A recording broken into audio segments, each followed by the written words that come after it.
بسم اللہ الرحمن الرحیم۔ السلام علیکم میرے پیارے اسٹوڈنٹ، میں امید کرتی ہوں کہ آپ لوگ بالکل ٹھیک ہوں گے اور اپنا پچھلے ہفتے کا اسائنمنٹ مکمل کر چکے ہوں گے۔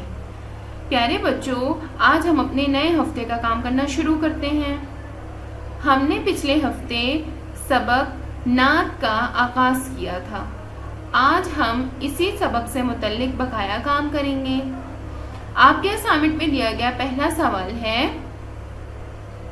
مندرجہ ذیل اشعار کی تشریح کریں۔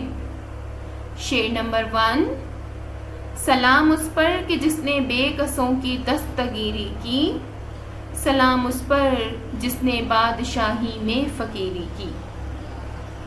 آپ نے اس شعر کی تشریح کرنے سے پہلے حوالہ لکھنا ہے۔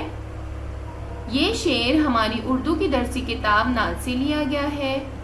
اس کے شاعر کا نام مولانا ماہر القادری ہے۔ اس کے بعد آپ اس شعر کی تشریح لکھیں گے۔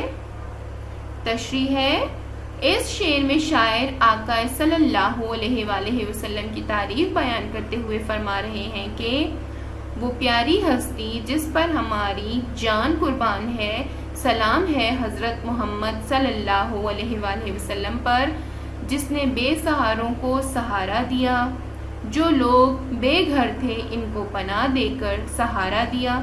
سلام حضرت محمد صلی اللہ علیہ وآلہ وسلم پر، جنہوں نے اللہ کے محبوب ہوتے ہوئے بھی فقیری کی زندگی بسر کی۔ اس کے بعد آپ کے اسائنمنٹ میں دیا گیا اگلا شعر ہے، سلام اس پر کہ اسرار محبت جس نے سمجھائے، سلام اس پر کہ جس نے زخم کھائے پھول برسائے۔ پیارے بچوں، آپ اس شعر کی تشریح کرنے سے پہلے حوالہ لکھیں گے، اس کے بعد تشریح کریں گے۔ اور تشریح ہے، اس شعر میں شاعر فرماتے ہیں کہ ہمارے پیارے نبی صلی اللہ علیہ وآلہ وسلم، جنہوں نے اسلام کو پھیلانے کے لیے بہت تکلیفیں برداشت کیں، لیکن زبان مبارک سے کبھی کسی کو بد دعا نہیں دی، پیار اور محبت سے مل جل کر رہنے کے طریقے بتائے، زخم کھائے، ہر طرح کی اذیتیں برداشت کیں، اپنی قوم کو راہ راست پر لانے اور دنیا میں محبت اور بھائی چارگی کا پیغام عام کیا۔